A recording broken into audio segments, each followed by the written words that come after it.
Hello, my name is Jessica, and I'm here today to talk to you about how simple it is to be an organ donor. And with me today I have Steven, Shylin, and Tim.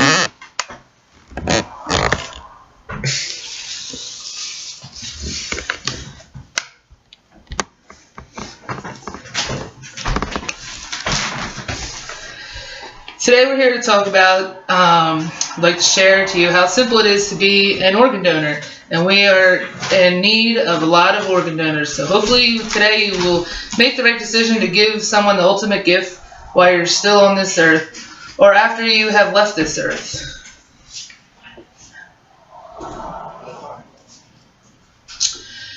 Being a donor saves lives. A friend of the family that we know is in need of an intestines transplant. The only way she'll be able to live longer is if she receives a transplant from a donor. I'm sure most of you know someone or know of someone who needs to receive a transplant. Just think about how it would make them feel if they could live longer and be with the ones that they love. Over 123,000 men, women, and children are in need of a transplant. It does not take much to become a donor. It is very simple. Get in contact with a donor center and then you can be added to the list. You will get a card from the doctor stating that you are an organ donor, and they will match you. They will have your records on file, and one person is added to the list every 10 minutes. Anyone can be a donor. It's very simple. You have the opportunity to make a miracle for someone. Anyone can be a donor. What needs to be donated are organs, tissues, and eyes. And these also consist of kidneys, heart, lungs, the liver, the pancreas, and then the intestines can be donated. With these organs, they must be used within hours from a deceased person. But living people can also donate organs. Tissues that can be used are the corneas, the skin, the heart, the valves, bones, veins, cartilage, tendons, and ligaments, and these can be stored in tissue banks. Stem cells can also be donated, and there are three different types of marrow, which is the soft tissue in your bones. Blood stem cells, this can be pushed out into the donor's bloodstream. This is the same type of stem cells found in the marrow. Cord blood stem cells are the umbilical cord.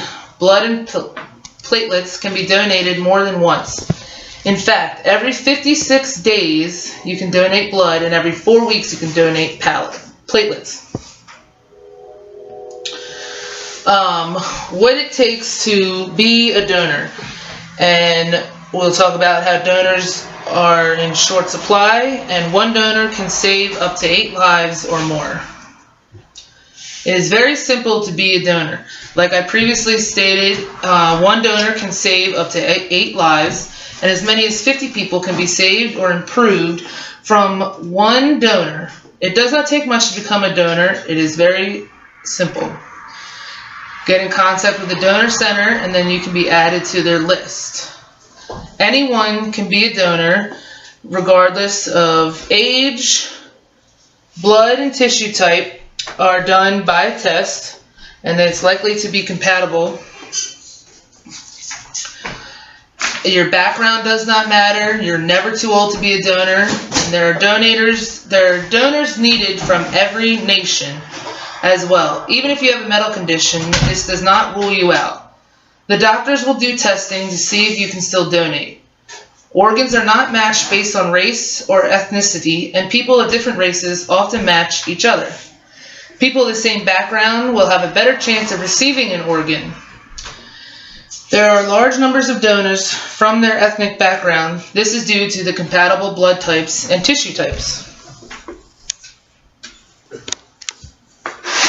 There are not enough donors that are in supply. Only 30% of people know how to donate, and over 120,000 people are on the waiting list. Over 20 people will die a day due to not being able to receive a transplant. Over 120,000 people are on the waiting list for an organ. There are not enough people willing to donate an organ. Most major religions support organ donation and even consider it the final act of love and generosity towards others. There is no cost to donors or to the recipients or their families for the donation. Donating is also an accepted medical treatment for end-stage organ failure. The person does not have to be deceased to be a donor. Lives can be saved. The donors that are needed, they can be informed, and making the decision to donate can mean saving the life of another after you leave this earth. You will have no need for your organs, so it's better off to give to someone that is in need of the organs. Tissue donors are needed, eye donors are needed, and as many as 50 people can be saved or improved their lives. Please consider what I've shared with you today to make the right decision to give another person life, to continue to live longer and healthier and strive for the best that they can do.